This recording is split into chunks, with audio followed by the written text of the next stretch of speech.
जय हिंद students, welcome to Taruna Defence Academy. Let's serve India together. जैसे कि आपको पता है, आर्मी सिलेबस का रिवीजन हमने स्टार्ट कर दिया था, जिसमें सेकंड क्लास है, हमारी दूसरी क्लास है ये। क्वेश्चन आपके सामने आ चुका है, सभी स्टूडेंट्स को ईमानदारी से जवाब देना है। एंड यस, जिन स्टूडेंट्स ने अभी तक तरुणा डिफेंस अकेडमी का ऐप प्ले स्टोर से डाउनलोड नहीं किया है, ऐप डाउनलोड करें और टेलीग्राम चैनल को ज्वाइन करें, ताकि जो नोट्स हम आपके साथ शेयर करना चाहें वो आपको टाइम पे मिल सके।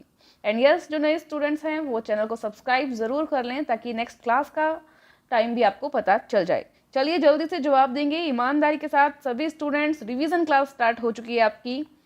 क्वेश्चन आपके सामने है आज का।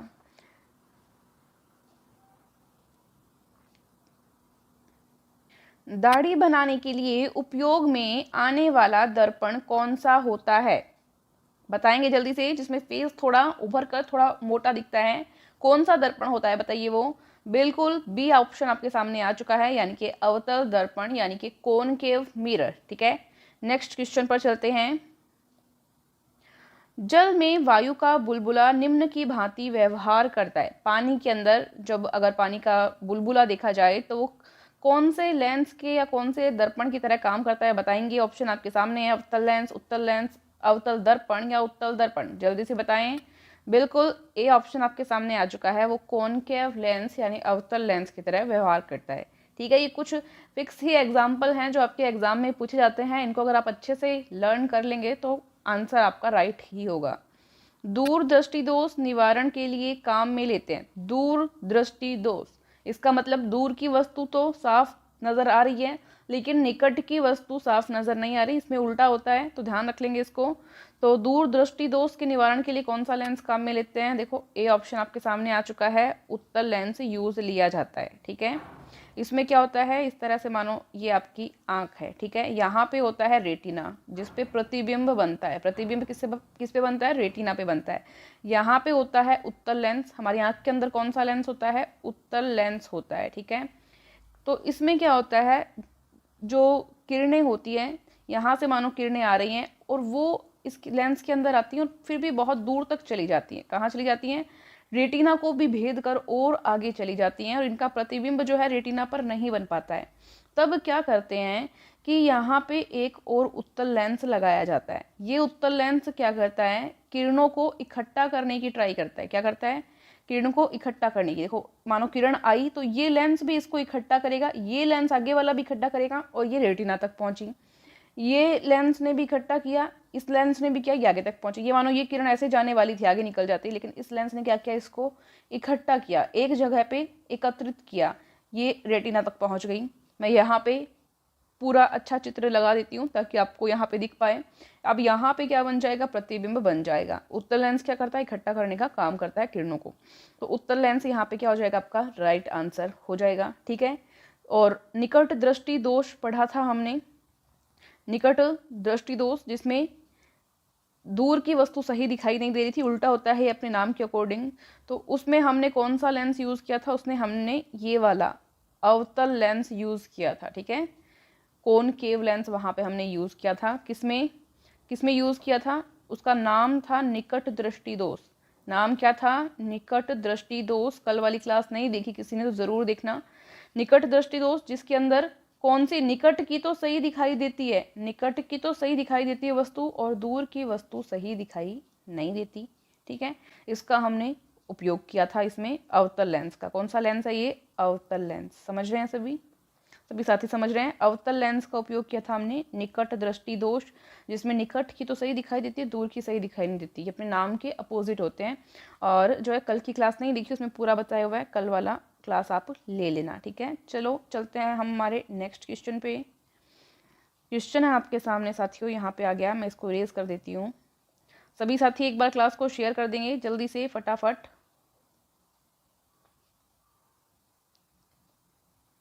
फटाफट से शेयर कर दें, शेयर करने में कंजूसी नहीं होनी चाहिए। हाँ, एग्जाम का ये है, नेक्स्ट मंथ की संभावनाएं बताई जा रही हैं। एकदम फिक्स तो डेट नहीं है, बट नेक्स्ट मंथ लास्ट में हो सकता है। ठीक है, जो लास्ट संडे रहता है नेक्स्ट मंथ का, या अगर नेक्स्ट मंथ बाई चांस नहीं होता है तो अगले मंथ भी जा सकता है, उससे अगले मंथ। ठीक है, निकट दृष्टि दोष निवारण के लिए काम में लेते हैं। निकट दृष्टि दोष निवारण के लिए काम में लेते हैं, ये हो गया हमारा। क्या हुआ? हमने क्या क्वेश्चन किया यहाँ पे, ये अभी अभी जो मैंने बताया था इसके लिए हम लेंगे अवतल लेंस। क्या, कौन सा लेंस लेंगे, अवतल लेंस। तो बी ऑप्शन आपका क्या हो जाता है, राइट हो जाता है। दूरदृष्टि दोष के लिए उत्तल लेंस, निकट दृष्टि दोष के लिए अवतल लेंस। ठीक है। स्टडी ग्लासेस में किस प्रकार के लेंस उपयोग में रहते हैं। देखो स्टडी ग्लासेस मतलब पास से पढ़ना है आपको, तो कौन सा आंसर आपके पास ए आ जाता है, उत्तल लेंस क्या हो जाता है, राइट हो जाता है। ठीक है, उत्तल लेंस क्या हो जाता है आपके लिए, राइट हो जाता है। नेक्स्ट क्वेश्चन, धूप के चश्मों की पावर होती है। धूप के चश्मे की पावर देखो जीरो डायप्टर, कोई भी उसके अंदर जो है शक्ति नहीं होती ज़्यादा, तो जीरो ऑप्शन, जीरो डायप्टर जो आपका राइट आंसर होगा, फर्स्ट ऑप्शन। नेक्स्ट क्वेश्चन देखेंगे, न्यूनतम स्पष्ट दूरी है।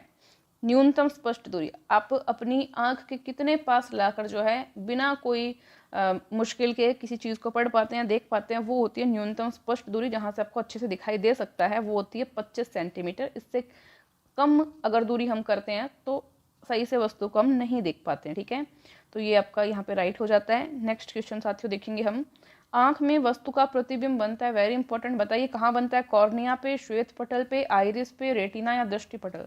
देखो रेटिना का ही हिंदी नाम दृष्टि पटल होता है, इसको ध्यान रखेंगे, और इसी पे प्रतिबिंब बनता है, अभी अभी ऊपर बताया था। तो डी ऑप्शन आपका क्या हो जाता है, राइट हो जाता है। जवाब देंगे सभी।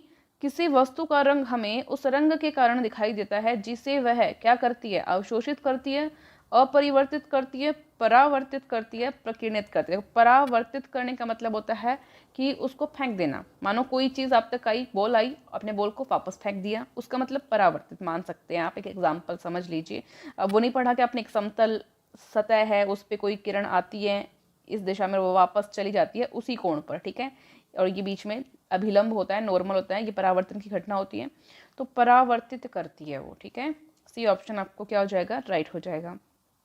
नेक्स्ट क्वेश्चन, मतलब अगर किसी वस्तु ने ग्रीन कलर को परावर्तित किया, ग्रीन कलर को रिफ्लेक्ट कर दिया, फेंक दिया, तो मतलब वो वस्तु ग्रीन कलर की ही दिखाई देती है। ठीक है, नेक्स्ट क्वेश्चन देखो आपका थोड़ा टेक्निकल वालों के लिए अच्छा है, इस टाइप के क्वेश्चन आपके एग्जाम में आ सकता है, थोड़ा सा फिजिक्स का क्वेश्चन है ये, न्यूमेरिकल का।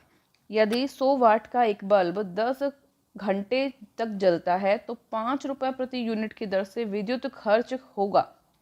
100 वाट का बल्ब है, मतलब P यानी कि शक्ति कितनी है, 100 वाट। ओके, और 10 घंटे तक चलता है, टाइम कितना दे दिया, 10। आपको सबसे पहले ऊर्जा निकालनी है, ये निकालनी है, ऊर्जा क्या होता है, P इंटू टी, क्या करो 100 गुणा 10 कितना हो गया, 1000 वाट आया है ये। ठीक है, 1000 वाट घंटा, 1000 वाट घंटा। ठीक है, अब आपको यूनिट देखनी पड़ेगी क्योंकि यहाँ पे यूनिट का चार्ज दिया हुआ है।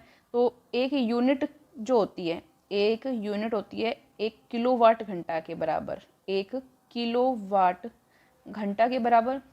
यहाँ आपको वाट घंटा ही दिया है, वाट घंटा को किलोवाट घंटा में बदलोगे, ये वाट घंटा दिया था, किलोवाट घंटा में बदलेंगे, 1000 का भाग देना पड़ेगा, काटेंगे कितना आ जाएगा, 1 किलोवाट घंटा, ये आ गया, इसको मैं शॉर्ट में लिखा है KWH, किलोवाट घंटा आवर। ठीक है, ये लिख दिया, ये कितना 1 यूनिट के बराबर हो गया, मतलब 1 यूनिट खर्च हुई है। कितने यूनिट खर्च हुई है, 1 यूनिट खर्च हुई है।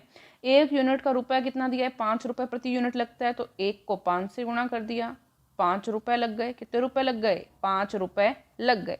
बी ऑप्शन साथियों यहाँ पे मेरे अकॉर्डिंग राइट होता है। आप अपना कमेंट करें कि क्या आपका आया है, बी ऑप्शन आना चाहिए। ठीक है, अभी इसी क्वेश्चन का पूछा है ये कि ये जो क्वेश्चन था इसके अंदर बिजली खर्च कितना हुआ। अभी अभी मैंने बताया 1 यूनिट निकाला था यहाँ पे, तो 1 यूनिट होगा कहाँ पे, सी ऑप्शन राइट मिल रहा है, देखें बिल्कुल सही है। नेक्स्ट क्वेश्चन देखें, इसको इरेज कर देते हैं थोड़ा सा, आपको दिख जाएगा। यदि 60 वाट का बल्ब प्रतिदिन 5 घंटे प्रयोग लिया जाए तो 30 दिन में कितने यूनिट बिजली खर्च होगी। यही इसी टाइप का क्वेश्चन है, जल्दी से बताएंगे। P का मान कितना दिया हुआ है, 60 दिया हुआ है, T का मान कितना दिया हुआ है यहाँ पे, 5 तो क्या है घंटे हैं, 30 क्या है दिन है, तो ये टोटल कितना हो जाएगा 150, टाइम कितना आ जाएगा आपके पास 150। ठीक है, अब क्या करना है आपको, क्या पूछा है आगे कि कितने यूनिट बिजली खर्च होगी। तो पहले तो क्या E निकाल लीजिए जल्दी से, आपको पता चल जाएगा, P इंटू टी इसका सूत्र होता है। P कितना है यहाँ पे 60 इंटू ये कितना आ गया T यहाँ पे 150। ठीक है, इसको गुणा करेंगे 90 और 9000 आ गया। ये किस में आया है, वाट घंटा में आया है, ये किस में आया है, वाट घंटा में। आपको चाहिए किलोवाट घंटा में, तो 9000 में 1000 का क्या दे देंगे, भाग दे देंगे, ये कट जाएगा, 9 आ जाएगा आपके पास किलोवाट घंटा, यानी कि 9 यूनिट। 9 किलोवाट घंटा मतलब 9 यूनिट आपका राइट आंसर आएगा। मिल रहा है क्या ऑप्शन में? बिल्कुल मिल रहा है, ये ऑप्शन क्या हो जाएगा आपका, राइट हो जाएगा। टेक्निकल वालों के लिए अच्छा क्वेश्चन है, ठीक है। ए, नेक्स्ट क्वेश्चन देखेंगे। बस इस सूत्र में मान रखना है आपको, और फिर किलोवाट घंटा में चेंज करने के लिए 1000 का भाग दे देना है, ठीक है। मतलब जो भी आपको ये दोनों चीज़ दी हुई हो, शक्ति और समय दिया हो, शक्ति समय को गुणा करो, 1000 का भाग दे दो, बस काम खत्म। शक्ति और समय को गुणा करो, 1000 का भाग दे दो, और कुछ भी नहीं करना आपको, समझ गए।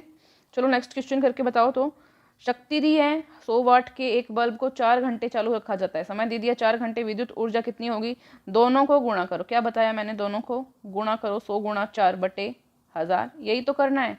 तो 400 बटे 1000, 3 जीरो है, 3 संख्या बाद पॉइंट लगा दो, 1 2 3, 0.400 मतलब 0.4 राइट आंसर था। इसके लिए कुछ नहीं है, एक जीरो लगा सकते हैं, कोई दिक्कत नहीं है, ठीक है। डी ऑप्शन राइट होता है। तो इसी तरह से आप क्वेश्चन कर सकते हो, कोई दिक्कत नहीं है, आपको आराम से कीजिए। फ्यूज का सिद्धांत है, बहुत अच्छा क्वेश्चन है, बताएंगे जल्दी से। विद्युत का ऊष्मीय प्रभाव का सिद्धांत, विद्युत का रासायनिक प्रभाव का सिद्धांत, विद्युत का यांत्रिक प्रभाव का सिद्धांत, या विद्युत का चुंबकीय प्रभाव का सिद्धांत, जल्दी से बता दो। आंसर आ गया आपके सामने, ए, विद्युत के ऊष्मीय प्रभाव के सिद्धांत पर फ्यूज जो है काम करता है, ठीक है। नेक्स्ट है ट्रांसफार्मर प्रयोग होता है, तो बताएंगे जल्दी से, ट्रांसफार्मर का प्रयोग किस लिए होता है। देखो ट्रांसफार्मर क्या करता है, अच्छा क्वेश्चन के जो ऑप्शन है वो पढ़ लो पहले, कोई दिक्कत नहीं है। प्रत्यावर्ती धारा को दिष्ट धारा में बदलने के लिए, दिष्ट धारा को प्रत्यावर्ती धारा में बदलने के लिए, प्रत्यावर्ती धारा का मतलब अल्टरनेटिव करंट, ठीक है। एसी को डीसी में, डायरेक्ट करंट में, और ये क्या, डीसी को एसी में, या प्रत्यावर्ती धारा विभव को ऊंचाई तथा अपचाई करने के लिए, मतलब अल्टरनेटिव करंट जो है इसको कम और ज़्यादा, इसका जो विभव है उसको कम ज़्यादा करने के लिए, या दिष्ट धारा का जो विभव है, डीसी का जो विभव है उसको कम ज़्यादा करने के लिए। तो यहाँ पे राइट आंसर क्या होगा आपका, सी होगा, क्योंकि अल्टरनेटिव करंट होती है, इसका विभव कम ज़्यादा होता है, तो इसको कम और ज़्यादा करने के लिए ट्रांसफार्मर का यूज़ होता है। सी ऑप्शन आपके लिए क्या हो जाएगा, राइट हो जाएगा, ठीक है। नेक्स्ट क्वेश्चन पर आते हैं।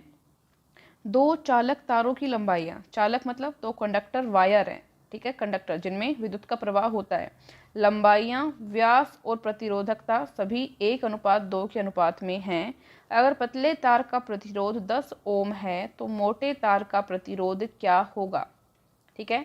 यहाँ पे बी ऑप्शन आपको राइट बताया जा रहा है। कैसे हुआ, इसके लिए पहले आपको पता होना चाहिए कि प्रतिरोधकता है क्या, ठीक है। प्रतिरोधकता, देखो प्रतिरोधकता क्या होती है, प्रतिरोधकता किसी भी चालक का एक गुण होता है जो कि उसके तापमान और उसकी प्रकृति पर निर्भर करता है। पदार्थ जो है, पदार्थ का तापमान और पदार्थ की जो नेचर है उस पर निर्भर करता है, ये पदार्थ की आकृति और विस्तार पर निर्भर नहीं करता है। अक्सर एग्जाम में इसका मात्रक पूछा जाता है जो कि होता है ओम मीटर। प्रतिरोधकता का मात्रक क्या होता है, ओम मीटर, और ये एग्जाम में कई बार पूछा जाता है, ठीक है। इसको किससे डिनोट करते हैं, इसको रो से डिनोट करते हैं, ठीक है, नोट कर लेंगे। अब यहाँ पे ये जब इसकी लंबाई व्यास इस पे निर्भर ही नहीं करता, तो कितना भी अनुपात हो, तो ये अगर पतले तार का 10 ओम है तो मोटे तार का भी क्या होगा, 10 ओम ही होगा, इसलिए आपका ये आंसर क्या हो जाएगा, राइट हो जाएगा, ठीक है। क्योंकि दो चालक तारों की लंबाई, ये दोनों तार जो है सेम प्रकृति के बने हुए हैं, मतलब कुछ इसके बारे में खास बताया नहीं गया, बस बताया किसके बारे में गया है कि लंबाई, व्यास और प्रतिरोधकता ये अनुपात में है। अगर पतले तार का प्रतिरोध 10 ओम है तो मोटे तार का प्रतिरोध भी 10 ओम ही होगा, क्योंकि ये इसकी लंबाई, व्यास और इन सब पर निर्भर करता नहीं है, ठीक है। चलिए अभी नेक्स्ट क्वेश्चन हम देखेंगे।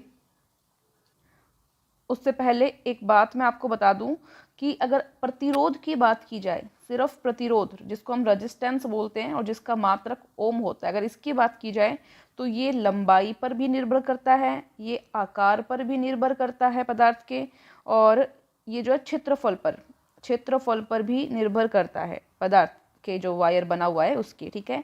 तो प्रतिरोध तो इन सब पर निर्भर करता है, लेकिन जो प्रतिरोधकता है वो सिर्फ तापमान और प्रकृति पर ही निर्भर करती है, ठीक है। और ये वाला भी तापमान और प्रकृति पर निर्भर करता है, ध्यान रखेंगे। इसका मात्रक ओम होता है, जिसको ऐसे दर्शाते हैं हम। चलिए नेक्स्ट क्वेश्चन देखते हैं। नेक्स्ट क्वेश्चन आपके सामने आ चुका। प्रत्यावर्ती धारा को दिष्ट धारा में परिवर्तित करने वाली युक्ति को क्या कहते हैं। AC को चेंज करना है, अल्टरनेटिव करंट को DC डायरेक्ट करंट में, बताएंगे। ए ऑप्शन आ गया आपके सामने रेक्टिफायर, ठीक है, रेक्टिफायर। और DC को AC में करने की बात आए, डायरेक्ट करंट को अल्टरनेटिव करंट में करने की बात आए, तो इसको चेंज करता है इन्वर्टर, ठीक है, नोट कर लेंगे। चलिए नेक्स्ट क्वेश्चन पे देखते हैं। ताप का सर्वोत्तम सुचालक है, ताप का सर्वोत्तम सुचालक, तो ये आपका हो जाएगा चांदी। क्या हो जाएगा? चांदी, यानी कि सिल्वर, ठीक है। नेक्स्ट क्वेश्चन, बिजली बल्ब का फिलामेंट टंगस्टन का क्यों बनाया जाता है? बिजली का जो बल्ब होता है उसका जो फिलामेंट होता है वो टंगस्टन का क्यों बनाया जाता है, बताएंगे जल्दी से। बिल्कुल सी ऑप्शन आ चुका है आपके सामने, क्योंकि टंगस्टन जो धातु होती है इसका जो गलनांक होता है, बॉइलिंग पॉइंट होता है, बहुत ज़्यादा अधिक होता है। और बल्ब का कितना ज़्यादा ताप होता है, इतना ज़्यादा ताप होने के बाद में भी वो टूटता नहीं है, इसलिए ये इसका बनाया जाता है, क्योंकि इसका बॉइलिंग पॉइंट बहुत ज़्यादा है। नेक्स्ट क्वेश्चन, घरों में कितने वोल्ट की विद्युत आपूर्ति दी जाती है? घरों में तो 220 वोल्ट की विद्युत आपूर्ति जो है दी जाती है, ठीक है। ए ऑप्शन क्या हो जाता है आपका? राइट हो जाता है। नेक्स्ट क्वेश्चन, किसी आवेशित चालक का संपूर्ण आवेश उसके कहाँ पर होता है? कोई आवेशित चालक, चालक का मतलब कोई कंडक्टर है, उसका जो संपूर्ण आवेश है, जो पूरा चार्ज है, वो कहाँ रहता है? आंतरिक पृष्ठ पर रहता है, बाहरी पृष्ठ पर रहता है, थोड़ा आंतरिक पृष्ठ पर रहता है, थोड़ा बाहरी पृष्ठ पर रहता है, या सारे ही सही है? बताओ जल्दी से। बिल्कुल बी ऑप्शन राइट है, बाहरी पृष्ठ पर रहता है। कहाँ पे रहता है? बाहरी। मानो ये कोई कंडक्टर वायर है, ये कोई क्या है? कंडक्टर वायर है, तो उसका जो आवेश होगा कैसे चलेगा? ऐसे, इस दिशा में ऐसे चलेगा, ठीक है, मतलब बाहरी जो पृष्ठ है उस पर रहता है, कहने की बात यही है। नेक्स्ट क्वेश्चन, वस्तुएं किसके स्थानांतरण के फलस्वरूप आवेशित होती हैं? वस्तुएं किसके स्थानांतरण के फलस्वरूप आवेशित होती है? प्रोटॉन, इलेक्ट्रॉन, न्यूट्रॉन, या सभी? बताइए जल्दी से। देखो, स्थानांतरण किसका होता है? इलेक्ट्रॉन्स का होता है, ठीक है। जिसके पास से इलेक्ट्रॉन चले जाते हैं वो विद्युत धनात्मक हो जाता है, और जिसके पास इलेक्ट्रॉन आ जाते हैं वो विद्युत ऋणात्मक हो जाता है। ये तो पदार्थों की, तत्वों की बात हो गई है। यहाँ पे पूछा है कि आवेशित किस कारण होती है, तो बस आपको इतना बताना है कि इलेक्ट्रॉन के एक जगह से दूसरे जगह जाने के कारण, ठीक है।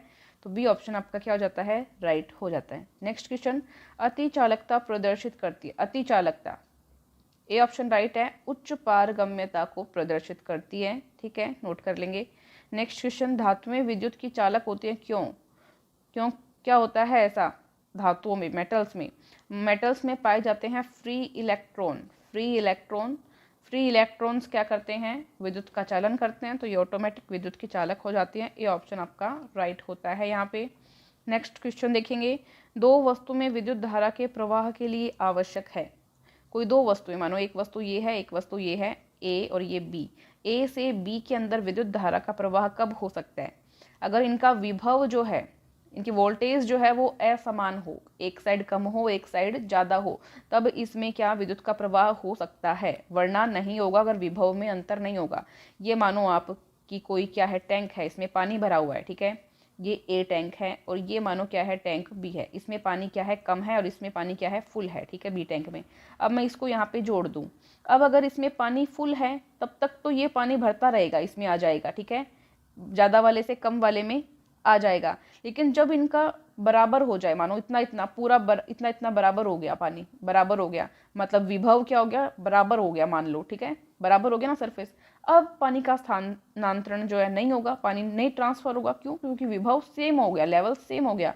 लेवल सेम नहीं होगा मतलब विभव में अंतर होगा, तभी पानी बहेगा। इसी तरह से जो विद्युत धारा है वो भी विभव में अंतर होगा तभी बहेगी। तो दोनों के विभव में अंतर जरूरी है, ठीक है। ये ऑप्शन आपका क्या हो जाएगा? राइट हो जाएगा। नेक्स्ट क्वेश्चन देखेंगे, यदि दो वस्तुओं का विभव समान है तो क्या होगा? धारा का प्रवाह होगा? बिल्कुल नहीं होगा। धारा प्रवाहित नहीं होगी? हाँ नहीं होगी, सही बात है। धारा का प्रवाह समान रूप से होगा? नहीं होगा, धारा प्रवाहित ही नहीं होगी। अभी ऊपर आपको बताया था ना, धारा का प्रवाह प्रत्यावर्ती रूप में होगा, धारा प्रवाहित ही नहीं होगी, ठीक है। बी ऑप्शन राइट है। अभी ऊपर बताया था ना, जब सेम पोजिशन में आ जाए, दोनों टंकियों में पानी समान है, उनको आपस में कनेक्ट करेंगे तो भी क्या होगा कि धारा नहीं बहेगी, क्योंकि जो लेवल है पानी का वो सेम है, ठीक है। इस तरह से आप एग्जाम्पल से समझ सकते हैं, ठीक है। नेक्स्ट क्वेश्चन देखते हैं, विद्युत संयोजन में एक तार भू संपर्कित किया जाता है, क्यों? देखो, विद्युत संयोजन में भूमिगत करते हैं एक तार को। भू संपर्कित करने का मतलब क्या है, भूमिगत करते हैं। अर्थिंग वायर सुना है ना आपने, वो उसी का ही पूछ रहा है, क्यों किया जाता है ये बताना है। ऑप्शंस आपके पास, जल्दी से बताएं, पढ़ लीजिए ऑप्शन। सी ऑप्शन आपका क्या हो जाता है, राइट हो जाता है। क्यों, देखिए, यदि लघु पतन यानी कि अगर शॉर्ट सर्किट हो जाए तो जो इलेक्ट्रिक करंट अचानक से आएगा वो सारा भूमि में चला जाए, अर्थ में चला जाए, इसके लिए जो है एक वायर को अर्थिंग करते हैं। सी ऑप्शन क्या हो जाएगा, राइट हो जाएगा। नेक्स्ट क्वेश्चन, एक आदर्श वोल्ट मीटर का प्रतिरोध होता है। आदर्श वोल्ट मीटर का प्रतिरोध यानी कि रेजिस्टेंस क्या होता है, अनंत, शून्य, एक या एक से कम। तो देखो ये अनंत होता है, ये ऑप्शन क्या हो जाएगा आपका, राइट हो जाएगा। नेक्स्ट क्वेश्चन, घरों में पंखे बल्ब आदि किस क्रम में लगाए जाते हैं। पंखे बल्ब आदि स्विच देखें इनका, तो कौन से क्रम में होता है, समांतर क्रम में होता है। बी ऑप्शन क्या हो जाएगा आपको, राइट हो जाएगा। ठीक है, नेक्स्ट क्वेश्चन देखो, समांतर क्रम और श्रेणी क्रम ये दो चीजें होती है। श्रेणी में तो इस तरह से जुड़े होते हैं जो विभव होते हैं, और समांतर क्रम में कैसे होता है, अलग अलग तरीके से, इस तरह से। ठीक है, ये समांतर क्रम का होता है, इस तरह से, समझ गए, ये समांतर है। तो पंखों बल्ब आदि का पूछा गया है तो समांतर क्रम में। नेक्स्ट क्वेश्चन, शुष्क सेल में कौन सी ऊर्जा पाई जाती है। शुष्क सेल में पाई जाती है आपकी केमिकल एनर्जी। कौन सी एनर्जी पाई जाती है, केमिकल एनर्जी यानी कि रासायनिक ऊर्जा। ठीक है, नेक्स्ट क्वेश्चन, शुष्क सेल में विद्युत अपघटय के रूप में क्या प्रयुक्त होता है। शुष्क सेल में विद्युत अपघटय इलेक्ट्रोलाइट के रूप में क्या उपयोग होता है, बिल्कुल सी ऑप्शन राइट है, अमोनियम क्लोराइड। ठीक है, ammonium chloride. Next question, car battery में विद्युत अपघटय के रूप में क्या प्रयुक्त होता है। कार बैटरी में बताएंगे जल्दी से, बिल्कुल सल्फ्यूरिक अम्ल, जिसको हम गंधक का अम्ल भी कहते हैं। ठीक है, H2SO4, ये प्रयुक्त होता है कार बैटरी में। नेक्स्ट क्वेश्चन, शुष्क सेल किस श्रेणी में है। शुष्क सेल द्वितीयक, प्राथमिक, तृतीयक या चतुर्थक। तो ये प्राथमिक सेल का उदाहरण है। नेक्स्ट क्वेश्चन, फ्यूज लगाने के लिए उपयोग की जाने वाली तार किस पदार्थ की बनी होती है। सीसा, टीन, निकिल या टीन और शीशे की मिश्र धातु की बनी होती है। डी ऑप्शन आपका राइट हो जाता है। इंपॉर्टेंट क्वेश्चन है, ध्यान देंगे, ये भी इंपॉर्टेंट है। बिजली के बल्ब का फिलामेंट किस तत्व का बना होता है। ये बना होता है टंगस्टन धातु का, क्योंकि इसका गलनांक बहुत उच्च होता है। बी ऑप्शन राइट है। विद्युत हीटर का एलिमेंट किस धातु का बना होता है, बताएंगे, इसको भी इंपॉर्टेंट लगाएं, ये नाइक्रोम का बना होता है। बी ऑप्शन इसमें राइट करेंगे। नेक्स्ट क्वेश्चन, ये सारे क्वेश्चन आपके आर्मी के एग्जाम में पूछे जा चुके हैं, इनको अच्छे से ध्यान देंगे। लोहे के ऊपर जिंक की परत चढ़ाने को क्या कहते हैं। इसको कहते हैं गेल्वेनाइजेशन या जस्तीकरण। जस्तीकरण, ठीक है, जिंक यानी कि जस्ती की परत चढ़ाई जाती है। बी ऑप्शन क्या हो जाता है आपका, राइट हो जाता है। नेक्स्ट क्वेश्चन देखो, वैद्युत अपघटय का नियम किसने दिया। एडिसन, ओम, न्यूटन, फैराडे। वैद्युत अपघटय का नियम बताएंगे जल्दी से, तो डी ऑप्शन राइट है, फैराडे ने दिया था। विद्युत फ्यूज में प्रयोग लिए गए पदार्थ में होना चाहिए, क्या होना चाहिए बताएंगे।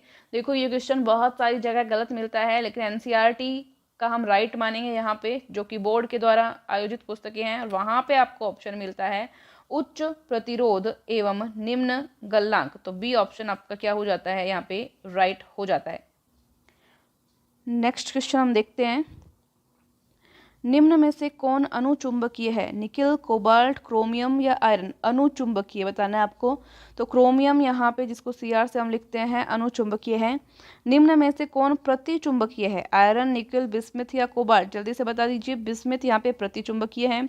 लेंज का नियम क्या दर्शाता है। द्रव्यमान संरक्षण को, ऊर्जा संरक्षण को, रेखीय संवेग संरक्षण को या कोणीय संवेग संरक्षण को। जल्दी से बताओ, बिल्कुल एनर्जी कंजर्वेशन लो है, ये बी यहाँ पे राइट आंसर होगा।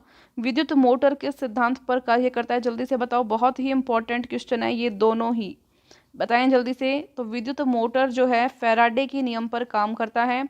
जो जनरेटर यानी जनरेटर जो होता है किस सिद्धांत पर काम करता है, फटाफट बताओ। तो ये विद्युत चुंबकीय प्रेरण के सिद्धांत पर काम करता है। विद्युत धारा के चुंबकीय प्रभाव को सर्वप्रथम किसने बताया। जो इलेक्ट्रिक करंट है उसका जो मैग्नेटिक इफेक्ट है उसको सबसे पहले किसने बताया, बताएंगे जल्दी से। तो ये ऑरस्टेड ने एक प्रयोग किया था, जो कि आपको शायद 8वीं या 7वीं क्लास की बुक में था, ये फिजिक्स का जो साइंस वाली बुक है उसमें था, उसमें देख सकते हैं आप। नेक्स्ट क्वेश्चन क्या है, निम्न में से कौन सी वस्तु चुंबकीय है, लेड, लोहा, सोना या चांदी। तो देखो आयरन यानी कि लोहा जो होता है वो चुंबकीय पदार्थ है। विद्युत घंटी में कौन सा चुंबक उपयोग किया जाता है, जल्दी जल्दी बताएंगे फटाफट, क्योंकि रिवीजन क्लास है ये, फटाफट बताएंगे। बिल्कुल, विद्युत चुंबक उपयोग होता है विद्युत घंटी में, जो बेल बजाते हैं, ठीक है। नेक्स्ट क्वेश्चन, यदि चालक का प्रतिरोध आधा व धारा का मान दुगना कर दिया जाए तो ऊष्मा की दर हो जाती है, कैसी हो जाती है बताएंगे। तो बिल्कुल सी ऑप्शन राइट होगा, दुगुनी हो जाती है। प्रतिरोध आधा हो गया और धारा का मान क्या हो गया, दुगना हो गया, तो ऊष्मा की दर भी क्या हो जाएगी, दुगुनी हो जाएगी, ठीक है। नेक्स्ट क्वेश्चन, विद्युत चुंबक बनाने के लिए सबसे उपयुक्त धातु है, विद्युत चुंबक बनाने के लिए नरम लोहा या जिसको पिटवा लोहा भी बोलते हैं। नेक्स्ट क्वेश्चन, निम्न में से विद्युत चुंबकीय तरंग कौन सी है, विद्युत चुंबकीय तरंग बताना है आपको। गामा किरणें, एक्स किरणें, कैथोड किरणें या प्रकाश किरणें। बिल्कुल कैथोड किरणें यहाँ पर चुंबकीय तरंग नहीं है, बाकी सभी इनको देखते हुए गामा किरणें जो होती हैं वो भी विद्युत चुंबकीय तरंग है, एक्स किरणें हैं ये भी विद्युत चुंबकीय तरंग है, प्रकाश किरणें हैं ये भी इलेक्ट्रोमैग्नेटिक वेव्स हैं। ओनली कौन सी नहीं है, कैथोड किरणें जो हैं वो इलेक्ट्रोमैग्नेटिक वेव नहीं है, तो सी ऑप्शन आपका क्या हो जाएगा यहाँ पे, राइट हो जाएगा। लोहे की रोड चुंबक बना सकते हैं, लोहे की रोड को चुंबक बना सकते हैं, कैसे चुंबक बना सकते हैं लोहे की रोड को, जल्दी से बताएं। बिल्कुल, देखो एकल घर्षण विधि से भी बना सकते हैं, दोहरी घर्षण विधि से भी बना सकते हैं, विद्युत धारा के प्रभाव से भी बना सकते हैं, सारे ऑप्शन राइट हैं। नेक्स्ट क्वेश्चन, आकाश में बिजली चमकती है, इंपॉर्टेंट क्वेश्चन है, किसके कारण बताएं, जल्दी से बताएं। बादल के टकराने से, बादलों के भारी होने से, निर्वात में विद्युत विसर्जन से, वायुमंडलीय दाब पर विद्युत विसर्जन से, बताएं किस कारण। बिल्कुल वायुमंडलीय दाब पर विद्युत विसर्जन से जो है आकाश में बिजली चमकती है। नेक्स्ट क्वेश्चन, पृथ्वी में विद्युत विभव की उपस्थिति है, अनंत, धनात्मक, ऋणात्मक या शून्य। तो बिल्कुल शून्य यहाँ पे विद्युत विभव होता है पृथ्वी के अंदर, ठीक है, डी ऑप्शन आपका राइट हो जाता है। नेक्स्ट क्वेश्चन आ चुका है आपके सामने, चालक तार की लंबाई बढ़ाने पर उसका प्रतिरोध क्या होगा। मतलब कोई कंडक्टर वायर है, उसकी लेंथ हम इंक्रीज कर दें तो उसके रेजिस्टेंस पे क्या प्रभाव पड़ेगा, बढ़ेगा, घटेगा, पहले बढ़ेगा फिर घटेगा या अपरिवर्तित रहेगा। तो आंसर आपके सामने आ चुका है ए। देखो जो चालक तार होता है उसकी जो लंबाई होती है, लंबाई पर उसका जो प्रतिरोध है वो निर्भर करता है, और जैसे जैसे लंबाई को बढ़ाया जाता है वैसे वैसे प्रतिरोध भी बढ़ता है, क्योंकि आर यानी कि रेजिस्टेंस प्रतिरोध समानुपाती होता है L/A के, यानी लंबाई बढ़ेगी तो प्रतिरोध भी क्या होगा, बढ़ेगा, ठीक है। नेक्स्ट क्वेश्चन, चालक तार का प्रतिरोध ताप बढ़ाने पर घटता है, बढ़ता है, दोनों होता है या अपरिवर्तित रहता है। तो आंसर आ गया आपके सामने बी, यानी कि बढ़ेगा, ताप बढ़ाने पर, टेम्परेचर बढ़ाने पर रेजिस्टेंस भी बढ़ेगा, ठीक है।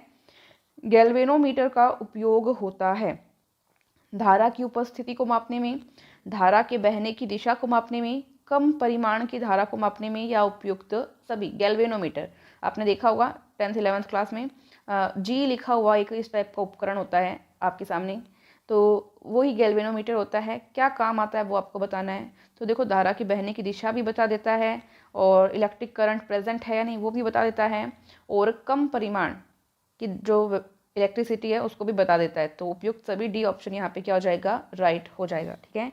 नेक्स्ट क्वेश्चन है ए मीटर, जिसमें ए लिखा हुआ आता है उपकरण के ऊपर, उसमें किसको मापा जाता है, प्रतिरोध को, विभव को, विभवांतर को, विद्युत धारा को, जल्दी से बताएंगे, जवाब दें कमेंट बॉक्स में। बिल्कुल इलेक्ट्रिक करंट को मापा जाता है, ऑप्शन आपके सामने आ चुका है यहाँ पे डी, ठीक है। नेक्स्ट क्वेश्चन पर आते हैं, जब किसी वस्तु को पृथ्वी से संपर्क में जोड़ा जाता है तो उसका विभव हो जाता है, उसकी जो वोल्टेज होती है उस पर क्या प्रभाव पड़ता है, शून्य होता है, ऋणात्मक हो जाता है, धनात्मक हो जाता है या अपरिवर्तित रहता है। जब कोई वस्तु है उसको भूमि से यानी पृथ्वी से संपर्कित किया जाता है, अर्थिंग किया जाता है, तो उसके विभव पे क्या प्रभाव पड़ता है ये आपको बताना है। तो यहाँ पे उसका विभव क्या हो जाएगा, 0 हो जाएगा, ठीक है। नेक्स्ट क्वेश्चन आता है आपके सामने, जब सेलों को समांतर क्रम में जोड़ा जाता है, सेल हैं उनको समांतर क्रम में, एक तो होता है समांतर और एक होता है श्रेणी क्रम, मैंने आपको बताया इस टाइप से समांतर क्रम होता है, ठीक है, इस टाइप से संयोजन कर देते हैं बैटरी में आगे, और श्रेणी क्रम होता है इस टाइप से, एक साथ जोड़ते हैं उसमें एक लाइन में, ठीक है। ये होता है श्रेणी क्रम और ये होता है समांतर क्रम, ठीक है, समांतर क्रम। तो आपको पूछा है जब सेलों को समांतर क्रम में जोड़ते हैं तो जो विद्युत धारा होती है उसकी क्षमता घटती है, विभवांतर घटता है, विद्युत धारा की क्षमता बढ़ती है या विभवांतर बढ़ता है। वोल्टेज डिफरेंस होता है विभवांतर, विद्युत धारा आपको पता है इलेक्ट्रिक करंट। तो जल्दी से सोच के अपना जवाब देंगे, फटाफट से बताएंगे जल्दी से। सेलों को समांतर क्रम में जोड़ते हैं तो उसकी विद्युत धारा की जो क्षमता होती है इलेक्ट्रिक करंट की यानी आई की, वो बढ़ जाती है, इंक्रीज होती है, ठीक है। नेक्स्ट क्वेश्चन, न्यून प्रतिरोध को नापते हैं, न्यून प्रतिरोध को व्हीटस्टोन ब्रिज से, गैल्वेनोमीटर से, विभव मापी से या कैरी फास्टर ब्रिज से। न्यून प्रतिरोध बहुत कम रेजिस्टेंस को मापते हैं विभव मापी से। गतिज ऊर्जा का सूत्र एक बहुत इंपॉर्टेंट क्वेश्चन है, आरबी में कई बार आ चुका है, जल्दी से बताएंगे क्या होता है। बिल्कुल 1/2 mv², राइट कर लेंगे इसको। नेक्स्ट क्वेश्चन जवाब देंगे, नाभिकीय रिएक्टरों में ऊर्जा उत्पन्न होती है, नाभिकीय रिएक्टर में ऊर्जा किस कारण उत्पन्न होती है बताना है। नियंत्रित नाभिकीय विखंडन के कारण, अनियंत्रित नाभिकीय विखंडन के कारण, नियंत्रित नाभिकीय संलयन के कारण, अनियंत्रित नाभिकीय संलयन से। बताएंगे जल्दी से। तो यहाँ पे ए ऑप्शन आपके सामने राइट हो जाता है, नियंत्रित नाभिकीय विखंडन के कारण। मतलब ये कोई बड़ा नाभिक है, इससे नाभिक टूट रहे हैं, एक दो नाभिक टूटे, फिर इससे और नाभिक टूटे, बट ये जो प्रोसेस होती है वो नियंत्रित होती है, कंट्रोल्ड होती है, ठीक है। न्यूक्लियस, नाभिक मतलब न्यूक्लियस, ठीक है। ए ऑप्शन क्या हो जाएगा, राइट हो जाएगा। नेक्स्ट क्वेश्चन, परमाणु बम का सिद्धांत क्या है। परमाणु बम का बताएंगे, इंपॉर्टेंट लगाएंगे पहले तो इसके। नाभिकीय विखंडन का, नाभिकीय संलयन का, विद्युत चुंबकीय प्रभाव या प्रकाश विद्युत प्रभाव। देखो परमाणु जो है यही प्रोसेस, ये जो ऊपर बताई है, एक बड़ा नाभिक होता है और वो आगे से आगे और नाभिक में टूटता है, इस टाइप की प्रोसेस होती है, इसको कहते हैं हम नाभिकीय विखंडन, न्यूक्लियर फ्यूजन, ठीक है, न्यूक्लियर फ्यूजन इसको इंग्लिश में बोलते हैं। तो ये ऑप्शन इसमें राइट करेंगे, ठीक है। अब देखो क्या बोला है इसने, एक भारी नाभिक के दो हल्के छोटे नाभिकों में टूटने की प्रक्रिया को क्या कहते हैं। कोई हैवी न्यूक्लियस है और उसके आगे से आगे दो छोटे पार्ट डिवाइड हो जाएं, तो छोटे न्यूक्लियस बनते जाएं, ये प्रक्रिया क्या कहलाती है, ये अभी बताया था, क्या कहलाती है, न्यूक्लियस फ्यूजन यानी नाभिकीय विखंडन, ठीक है, कोई दिक्कत नहीं है। नेक्स्ट क्वेश्चन देखो, ये इसका उल्टा होता है, दो हल्के नाभिक, अब दो कोई छोटे नाभिक हैं, ये मिलकर एक बड़े नाभिक का निर्माण करते हैं, बड़े न्यूक्लियस का निर्माण करते हैं जो कि हैवी न्यूक्लियस होता है। इस प्रक्रिया को क्या कहते हैं, इसको हम कहते हैं नाभिकीय संलयन की प्रोसेस, ठीक है। इसको बी ऑप्शन को राइट करेंगे। नेक्स्ट क्वेश्चन, नाभिकीय रिएक्टर में ग्रेफाइट तथा भारी जल हैवी वाटर D2O को उपयोग में लिया जाता है। ग्रेफाइट जो कि कार्बन का एक अपर रूप होता है और D2O जो कि भारी जल होता है, इसको किस रूप में काम लेते हैं। मंदक के रूप में, शीतलक के रूप में, परिरक्षक के रूप में या उत्प्रेरक यानी कैटलिस्ट के रूप में। बताएंगे जल्दी से। तो इनको देखो मंदक के रूप में यूज लिया जाता है, ठीक है, कोई प्रोसेस था उसको कम करने के लिए। नेक्स्ट क्वेश्चन, रडार का उपयोग किसमें किया जाता है। ये दोनों क्वेश्चन के इंपॉर्टेंट लगाएंगे, बहुत इंपॉर्टेंट क्वेश्चन है। रडार का उपयोग किसमें किया जाता है, अंतरिक्ष पिंडों को देखने में, भूकंप मापन में, जहाजों, वायुयानों आदि की खोज एवं पथ प्रदर्शक में, मानसून की भविष्यवाणी में।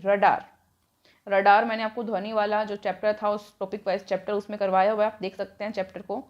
तो यहाँ पे सी ऑप्शन आपके लिए राइट है। देखो रडार में क्या होता है कि कुछ किरणें छोड़ी जाती हैं और उसके माध्यम से जो है पथ का पता लगाया जाता है या कोई वस्तु आपको ढूंढनी है उसका पता लगाया जाता है। तो जहाज, वायुयानों आदि की खोज एवं पथ प्रदर्शक में रडार का उपयोग किया जाता है। सी ऑप्शन इसमें क्या करेंगे, राइट करेंगे, ठीक है। नेक्स्ट क्वेश्चन, पृथ्वी सूर्य का एक चक्कर कितने दिन में पूर्ण करती है। पृथ्वी सूर्य का एक चक्कर, तो ये 365 सही 1/4 दिन में कंप्लीट करती है। सी ऑप्शन इसमें क्या हो जाएगा, राइट हो जाएगा, ओके। नेक्स्ट क्वेश्चन, पृथ्वी तथा बाकी ग्रह सूर्य के चारों ओर चक्कर लगाते हैं, यह सर्वप्रथम किसने प्रमाणित किया। देखो बहुत पहले ये लगता था लोगों को कि जो सूर्य है वो पृथ्वी के चारों ओर चक्कर लगाता है, लेकिन सबसे पहले जो है यहाँ पे आपके कोपरनिकस ने ये बताया कि पृथ्वी खुद सूर्य के चारों ओर चक्कर लगाती है और इसके साथ और भी ग्रह हैं जो सूर्य के चारों ओर चक्कर लगाते हैं। किसने कहा ये बात, कोपरनिकस ने कहा, ठीक है, तो राइट कर लेंगे। नेक्स्ट क्वेश्चन, ग्रहों की गति के नियम संबंधित हैं। ग्रहों की गति का नियम किसने दिया, केपलर, कोपरनिकस, न्यूटन या गैलीलियो। बताएंगे जल्दी से। बिल्कुल ए ऑप्शन आपका राइट है, केपलर। ये सारे क्वेश्चन आपको पता ही होगा, आर्मी में 3 से 4 बार कम से कम रिपीट हुए हैं, इतने इंपॉर्टेंट क्वेश्चन हैं, इनको ध्यान से देखेंगे। देखो आर्मी में क्या होता है, इसमें काफ़ी सारे क्वेश्चन बार बार रिपीट भी होते हैं, कुछ क्वेश्चन नए भी बनते हैं हर बार, और कुछ क्वेश्चन जो है बार बार रिपीट भी होते हैं। तो आपको सारे ही तरह के क्वेश्चन अच्छे से कवर करके जाना है। केपलर हो गया यहाँ पे राइट आंसर। नेक्स्ट क्वेश्चन देखेंगे, 2 ऐसे ग्रह हैं जिनके कोई भी उपग्रह विद्यमान नहीं है। कोई भी, जैसे अब पृथ्वी का चंद्रमा उपग्रह है, ऐसे ग्रह आपको बताने हैं जिनके कोई भी उपग्रह नहीं है। जल्दी से बताएंगे। बिल्कुल सी ऑप्शन आपका राइट हो जाता है, बुध और जो शुक्र ग्रह है। बुध ग्रह है जो है सबसे ज़्यादा निकट है सूर्य के, इसका भी कोई उपग्रह नहीं है, और शुक्र का भी कोई उपग्रह नहीं है। ठीक है, शुक्र जिसको भोर का तारा कहते हैं, क्या कहते हैं हम, भोर का तारा। पृथ्वी की जुड़वा बहन भी इसको कहा जाता है, तो ये नोट कर लेना आप। नेक्स्ट क्वेश्चन पे देखते हैं, सबसे अधिक उपग्रह वाला ग्रह कौन सा है। देखो ये क्वेश्चन जो है, पहले इसका उत्तर बृहस्पति सही होता था, तो जिन स्टूडेंट्स के पास पुरानी बुक है वो क्या करेंगे, बृहस्पति नहीं शनि करेंगे, क्योंकि शनि के 20 नए उपग्रह जो हैं वैज्ञानिकों ने खोज लिए हैं। तो अब सबसे ज़्यादा उपग्रह वाला ग्रह कौन सा हो गया, अब हो गया शनि।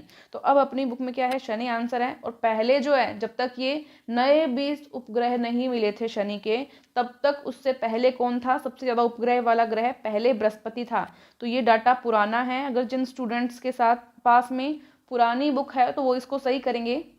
ठीक है, जिन स्टूडेंट्स के पास पुरानी बुक है वो सही कर लेंगे। पहले बृहस्पति था, लेकिन अब 20 उपग्रह जो हैं वो नए खोज लिए गए हैं, और अब शनि आपका क्या हो जाएगा, राइट आंसर हो जाएगा। सी ऑप्शन राइट करेंगे, कोई दिक्कत नहीं है। चलिए नेक्स्ट क्वेश्चन देखेंगे, सूर्य के चारों ओर सबसे जल्दी चक्कर पूरा करने वाला ग्रह है। सूर्य के चारों ओर सबसे जल्दी चक्र पूरा करने वाला ग्रह कौन सा है, बताओ जल्दी से। बुध, शुक्र, मंगल या पृथ्वी। देखो बुध जो है सर्वाधिक निकट है, और उसको बहुत ही कम जो है डिस्टेंस कवर करनी पड़ती है, और बहुत फास्ट भी है, तो बुध राइट आंसर आपका हो जाएगा। नेक्स्ट क्वेश्चन, बुध को सूर्य के एक चक्कर को पूरा करने में कितना समय लगता है। देखो ध्यान देना, बुध पूछा है यहाँ पे, ऑप्शन देखते ही ये मत कर देना, ये पृथ्वी का है, ये किसका है, पृथ्वी का है। और बुध का ये है 88 डेज लगते हैं उसको, 88 दिन। देखो क्वेश्चन में ये भी देख लेना, आगे दिन लिखा है या घंटे लिखा है, कन्फ्यूजन क्रिएट हो जाता है यहाँ पे, ये वाला मत कर देना। ठीक है, सी ऑप्शन आपका क्या है, राइट है। सूर्य के निकटतम स्थित ग्रह है, अभी अभी मैंने बताया था सबसे निकट कौन है, बुध है, तो कोई दिक्कत ही नहीं है। सौर मंडल का चैप्टर मैंने टॉपिक वाइज क्लास में भी करवा दिया है, अगर किसी को देखना हो वो स्टूडेंट देख सकते हैं, प्ले लिस्ट में जाइए और टॉपिक वाइज क्लास में जरूर देखना। नेक्स्ट क्वेश्चन है, किस ग्रह को भोर का तारा कहते हैं। अभी अभी बताया था मैंने, शुक्र ग्रह को क्या कहते हैं, भोर का तारा कहते हैं। नेक्स्ट क्वेश्चन, सौर मंडल का सबसे छोटा ग्रह बताएंगे। सबसे छोटा ग्रह, देखो सबसे छोटा ग्रह भी क्या है, बुध है। और सौर मंडल का सबसे बड़ा ग्रह है बृहस्पति। ठीक है, कोई दिक्कत नहीं है। नेक्स्ट क्वेश्चन, लाल ग्रह के नाम से कौन से ग्रह को जाना जाता है। देखो मंगलवार को ज़्यादातर लाल कपड़े पहनते हैं, हनुमान जी के मंदिर जाते हैं, तो लाल ग्रह जो है मंगल ग्रह को जाना जाता है, क्योंकि इसके ऊपर जो गैस होती है उसके कारण लाल कलर जो है इसका दिखाई देता है मंगल ग्रह को। ठीक है, नेक्स्ट क्वेश्चन, ब्लैक होल का सिद्धांत दिया था। ब्लैक होल का सिद्धांत एस चंद्रशेखर ने, न्यूटन ने, सीवी रमन ने या केपलर ने। देखो इसमें और भी कई वैज्ञानिकों के नाम आते हैं, बट यहाँ पे ऑप्शन के अकॉर्डिंग हमें एस चंद्रशेखर पे राइट जाना है, और जो मुख्य भूमिका है वो इन्हीं की रही थी, एस चंद्रशेखर की। तो यहाँ पे ब्लैक होल का सिद्धांत एस चंद्रशेखर राइट आंसर करेंगे। ठीक है, नेक्स्ट क्वेश्चन, तारों का सबसे बड़ा समूह है। ग्रहमंडल, सूर्य परिवार, आकाशगंगा या उल्का पिंड। तो ये आकाशगंगा सबसे बड़ा तारों का समूह है, सी ऑप्शन राइट करेंगे। नेक्स्ट क्वेश्चन, वायुमंडल के किस क्षेत्र में हवा पाई जाती है, बताएंगे जल्दी से, काफी अच्छा क्वेश्चन है। किस क्षेत्र में हवा पाई जाती है, तो राइट आंसर हो जाएगा आपका शोभ मंडल में भी पाई जाती है, समताप मंडल में भी पाई जाती है, आयन मंडल में भी पाई जाती है, मतलब डी ऑप्शन राइट है, सभी में पाई जाती है। ऐसा नहीं है कि हवा कहीं पे भी नहीं है। जो समताप मंडल होता है जहाँ पे प्लेन उड़ते हैं, वहाँ पे जो है टेम्परेचर बोल दो या जो वहाँ का संतुलन बोल दो हवा वगैरह का, वो सेम ही रहता है, नॉर्मल रहता है बहुत ज़्यादा कोई जैसे वायुमंडल की और जो घटनाएं हैं लाइक बादल बनना या बारिश होना, ये सब शोभ मंडल में पाया जाता है। तो इस तरह की कोई घटना समताप मंडल में नहीं पाई जाती है। लेकिन अगर हवा की बात की जाए तो हवा सभी में पाई जाती है, इन तीनों में ही। तो डी ऑप्शन क्या हो जाएगा यहाँ पे आपका, राइट हो जाएगा। ठीक है, मौसम ही घटनाएं कहाँ पाई जाती है, तो वो शोभ मंडल में पाई जाती हैं, इसको ध्यान रखेंगे। मौसम संबंधी घटनाएं, ठीक है, मौसम संबंधी घटनाएं, बादल बादल बनना, ये सब शोभ मंडल में। नेक्स्ट क्वेश्चन, ध्रुवों का नमन कोण होता है, ध्रुवों का पोल्स का नमन कोण आपको बताना है कितना होता है, बिल्कुल 90 डिग्री। नेक्स्ट क्वेश्चन, भूमध्य रेखा पर नमन कोण कितना होता है भूमध्य रेखा पर, बिल्कुल यहाँ पे होता है 0 डिग्री। नेक्स्ट क्वेश्चन, ध्रुवों पर चुंबकीय सुई की स्थिति होती है, ध्रुवों पर चुंबकीय सुई की स्थिति होती है, इसमें नमन कोण 90 डिग्री बनता है आपको बताएं, तो चुंबकीय सुई की स्थिति क्या हो जाएगी, ऊर्ध्वाधर हो जाएगी, ठीक है, 90 डिग्री कोण पे। नेक्स्ट क्वेश्चन, सूर्य से आने वाली हानिकारक किरणों को रोकता है, ये तो आपको पता ही है, हानिकारक किरणों को ओजोन मंडल रोकता है, ओजोन मंडल या ओजोन लेयर इसके अंदर उपस्थित होती है, इसलिए इसको ओजोन मंडल कहते हैं। ये सूर्य से आने वाली अल्ट्रावायलेट रेज जो होती है, पराबैंगनी किरणें होती है जो शरीर को नुकसान पहुंचा सकती है, उनको रोकता है। ओके, ये इंपॉर्टेंट क्वेश्चन है, कई बार आ चुका है, ध्यान देंगे। गति का कौन सा समीकरण सही नहीं है, देखो जो गति के नियम समीकरण थे जो न्यूटन ने दिए हैं, 3 समीकरण थे मुख्यतः जो आपके 10वीं तक पूछ जाते हैं, उसके बाद में आगे भी इसको बढ़ाया जा सकता है, तो उनमें से कौन सा सही नहीं है वो बताना है आपको, जल्दी से बताएंगे। तो देखो इसमें एक तो होता है v = u + at, v = u + at, फिर इसमें दूसरा होता है s = ut + 1/2 at², तीसरा होता है v² + u² + 2as। तो इनको नोट कर लेंगे आप, अगर एक बार में याद नहीं रहे तो इनको लिख सकते हैं चाहें तो यहाँ पे कौन सा नहीं है, ये वाला नहीं है, कौन सा नहीं है, ये वाला रोंग होगा, तो राइट मतलब आपसे नहीं वाला पूछा, मतलब ये वाला आपका आंसर हो जाएगा डी ऑप्शन, ठीक है। ये न्यूटन की गति का समीकरण है, ये भी समीकरण है न्यूटन की गति का, और ये भी समीकरण है, कौन सा नहीं है, डी नहीं है, यही आपका राइट आंसर हो जाएगा। नेक्स्ट क्वेश्चन देखेंगे, स्वतंत्रता पूर्वक गिरती हुई किसी वस्तु की कुल ऊर्जा प्रत्येक बिंदु पर क्या होगी, घटेगी, बढ़ेगी, नियत रहेगी या शून्य हो जाएगी।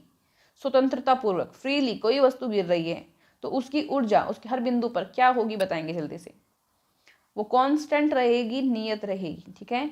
ये क्वेश्चन अच्छा है आगे वाला, लालटेन या दिए की बत्ती में तेल किस क्रिया से चढ़ता है, तेल ये चढ़ता है केशिकत्व क्रिया से, ठीक है, ए ऑप्शन राइट होगा। अधिक ऊंचाई वाले स्थानों पर पानी कम ताप पर उबलने लगता है, क्यों उबलने लगता है अधिक ऊंचाई वाले स्थानों पर पानी कम ताप पर, वहाँ पर क्या होता है, वायुमंडलीय जो दाब होता है, जो प्रेशर होता है वो बहुत कम होता है, उसके कारण उसका क्वथनांक जो है बहुत जल्दी जो है पानी उबलने वहाँ पे लग जाता है, ठीक है। तो ए ऑप्शन क्या हो जाएगा यहाँ पे राइट हो जाएगा, ठीक है। नेक्स्ट क्वेश्चन, प्रेशर कुकर में खाना शीघ्र पकने का कारण है, प्रेशर कुकर में खाना जल्दी पकता है क्यों, देखो दाब में क्या हो जाता है, प्रेशर में क्या हो जाती है, वृद्धि हो जाती है, प्रेशर में वृद्धि होने के कारण क्वथनांक में भी क्या हो जाती है, वृद्धि हो जाती है, जो बॉइलिंग पॉइंट होता है उसमें क्या हो जाती है, वृद्धि हो जाती है, और उस कारण क्या होता है, प्रेशर कुकर में खाना जल्दी पक जाता है। ओके, ये वाला क्वेश्चन समझ में आ गया ना, ये भी अच्छा क्वेश्चन था। देखो पहाड़ों पे जाते हैं कभी, बहुत ऊंचे जो पहाड़ हैं वहाँ पे क्या होता है, वायुमंडलीय जो उसका दाब होता है, जो प्रेशर होता है वो क्या हो जाता है, कम हो जाता है, और वायुमंडलीय प्रेशर कम होने के कारण उसका जो क्वथनांक है, बॉइलिंग पॉइंट है, वो भी क्या हो जाता है, नीचे आ जाता है। वैसे तो आपको पता है पानी 100 डिग्री ताप पर जो है उबलने लगता है, लेकिन दाब कम होने पर क्वथनांक भी कम हो जाता है और पानी 100 डिग्री से भी कम ताप पर ही उबलना शुरू कर देता है। तो ये इसका रीज़न है, अच्छा क्वेश्चन है, इसको नोट कर लेंगे।